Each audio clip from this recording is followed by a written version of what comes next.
Welcome to Sophia coaching centre. நிறைய பேர் கேட்குறது என்ன அப்படின்னு சொன்னாக்கா, இவ்வளோ காம்படிட்டர்ஸ் இருக்காங்க. ஆனால் போஸ்டிங் வந்து கம்மியாக தான் இருக்குது. என்னால் இதில் அட்டன் பண்ணி எப்படி ஜெயிக்க முடியும் அப்படின்னு நிறைய பேர் வந்து படிக்கவே ஸ்டார்ட் பண்ண மாட்டேங்கிறாங்க. வரும்போதே வந்து அவங்களுக்கு ஒரு டவுட்டு, நம்மளால் இதில் பாஸ் பண்ண முடியுமா அப்படின்னு. நீங்கள் வந்து ஃபஸ்ட்டு கான்ஃபிடென்ட்டாக இருங்க. நம்மளால் எதையுமே அச்சீவ் பண்ண முடியும் அப்படிங்கிற அந்த கான்ஃபிடென்ட்டோட ஒரு ஆர்வத்தோட படித்தா தான் வந்து நம்மளால் எதையுமே வந்து சாதிக்க முடியும். ஓகேவா? அண்ட் தென் இன்னொரு சீக்ரெட் சொல்கிறேன் உங்களுக்கு. இப்போ 1,00,000 பேர் வந்து அப்ளை பண்ணுறாங்கன்னு வச்சுக்கோங்க ஒரு காம்படிட்டிவ் எக்ஸாமுக்கு. இப்போ பிஜிடிஆர்பிக்கே இப்போது 1,00,000 பேர் இருக்காங்க அப்படின்னா, அதில் உங்களுக்கு வந்து ஒரு 10% தான் உங்களுக்கு வந்து உங்களுக்கான காம்படிட்டர் வந்து 10% தான். 1,00,000ல் 10%னா எவ்வளோ வரும்? ஒரு 10,000 தான் வரும். ஓகேவா? எல்லாருமே அட்டன் பண்ணுற எல்லாருமே வந்து படிக்க மாட்டாங்க. ஓகேவா? அதில் ஒரு 10% பேர் தான் ஸ்ட்ரெயின் பண்ணி படித்து போஸ்டிங் போகணும் அப்படின்ட்டு உங்களை மாதிரி படிச்சுட்ருக்கவங்க. ஸோ அதை பற்றி ஒரி பண்ணிக்காதீங்க. நீங்கள் படிக்கிறதுக்கு ஸ்டார்ட் பண்ணிடுங்க. நிறைய பேருக்கு வந்து போஸ்டிங் கிடைக்காததுக்கான முக்கியமான காரணம் என்ன அப்படின்னா, ப்ரீவியஸாகவே நீங்கள் வந்து உங்களோட ஸ்டடீஸை வந்து ஸ்டார்ட் பண்ணாது தான். இப்போ வந்து நீங்கள் ஒரு காலேஜில் லெக்சரராக இருப்பீங்க அப்படின்னா அவங்களுக்கு கொஞ்சம் ஈஸியாக இருக்கும். ஒரு வேளை கால்ஃபர் வந்ததுக்கப்புறம் கூட அவங்க ப்ரிப்பேர் பண்ணலாம். ஏன்னா வந்து அவங்க டச்லேயே இருக்காங்க இல்லையா? அந்த சிலபஸில் டச்லேயே இருக்கிறதுனால அவங்களுக்கு கொஞ்சம் ஈஸியாக இருக்கும். அண்ட் தென் இந்த கரண்ட் இயரில் தான் நான் முடிச்சிருக்கேன், எம்எஸ்சி பிஎட் வந்து கம்ப்ளீட் பண்ணேன் அப்படின்னா அவங்களுக்கும் அந்த சிலபஸில் வந்து கொஞ்சம் டச் இருக்கும். ஓரளவு வந்து மேனேஜ் பண்ணி வந்துடலாம்.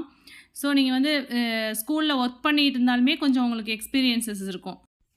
அவங்களுமே வந்து ப்ரிப்பரேஷன் வந்து கொஞ்சம் கால்ஃபர் வந்ததுக்கப்புறம் ஸ்டார்ட் பண்ணால் கூட அவங்களால அச்சீவ் பண்ண முடியும்.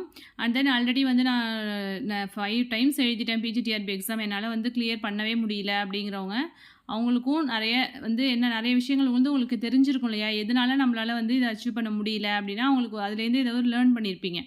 ஓகேவா? இப்போ வந்து நான் ஒரு டிப்ஸ் கொடுக்குறேன். ஃபஸ்ட்டு வந்து சப்ஜெக்டை வந்து எப்படி ஸ்டார்ட் பண்ணணும் அப்படின்னு வந்து தெரிஞ்சுக்கோங்க. ஃபஸ்ட்டு இப்போ மேக்ஸை பொறுத்த வரைக்கும் ரியல் அனாலிசிஸ்லேருந்து ஸ்டார்ட் பண்ணுங்கள். ஏன்னா அனாலிசிஸ் பேப்பர்லாம் முடித்தாதான் நெக்ஸ்ட்டு வந்து உங்களுக்கு மற்ற சிலபஸ் வந்து கவர் பண்ணுறதுக்கு ஈஸியாக இருக்கும், மற்ற யூனிட்ஸ்லாம். ஓகே, ஃபஸ்ட்டு வந்து real analysis and then complex, algebra, functional, இந்த ஆர்டரில் படிச்சுட்ருங்க. அதுமாதிரி ஒவ்வொரு யூனிட்டுக்கு வந்து ஒரு 5 டேஸ் எடுத்துகிட்டால் போதும். ஓகேவா? 5 டேஸில் ஒரு யூனிட் கம்ப்ளீட் பண்ணுறீங்க அப்படின்னா நெக்ஸ்ட் யூனிட் நீங்கள் ஸ்டார்ட் பண்ணும்போது இந்த ஃபஸ்ட் யூனிட் கம்ப்ளீட் பண்ணிங்களே, இதை ரிவிஷன் பண்ணிவிட்டு தான் வந்து நீங்கள் நெக்ஸ்ட் யூனிட் ஸ்டார்ட் பண்ணணும். நெக்ஸ்ட்டு 2 யூனிட்ஸ் கம்ப்ளீட் பண்ணிட்டீங்க அப்படின்னா நெக்ஸ்ட் வந்து 3rd யூனிட் வந்து படிக்க போகும்போது இந்த 2 யூனிட்ஸையும் வந்து மறுபடியும் ரிவிஷன் பண்ணணும். ஸோ இதுதான் கரெக்டான மெத்தடு. அண்ட் தென் ஒரு யூனிட் வந்து நீங்கள் படிக்கிறீங்க அப்படின்னா படிக்கும்போது நீங்கள் வந்து செல்ஃபாக நோட்ஸ் எடுக்கணும். அதாவது ஹிண்ட் வந்து நீங்கள் எடுத்து வச்சிட்டிங்க அப்படின்னா ஃபஸ்ட்டு வந்து ஒரு 10 யூனிட்ஸ் நீங்கள் வந்து கம்ப்ளீட் பண்ணிட்டீங்க, படித்து முடிச்சிட்டிங்க. ஸோ அதுக்கான ஹிண்ட்ஸ் எடுத்துருப்பீங்க இல்லையா?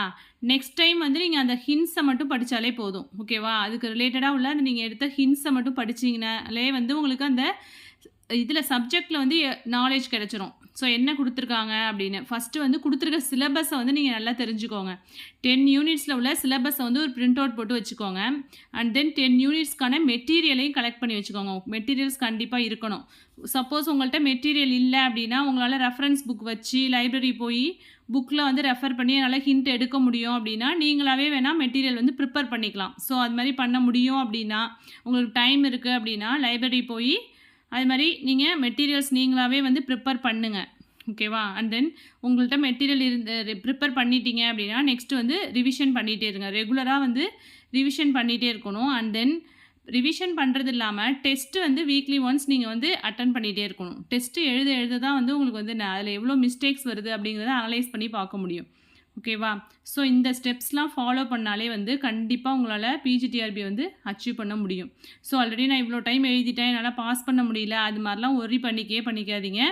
ஸோ இந்த தடவை கண்டிப்பாக உங்களால் அச்சீவ் பண்ண முடியும். ஸோ கான்ஃபிடெண்ட்டாக படிங்க.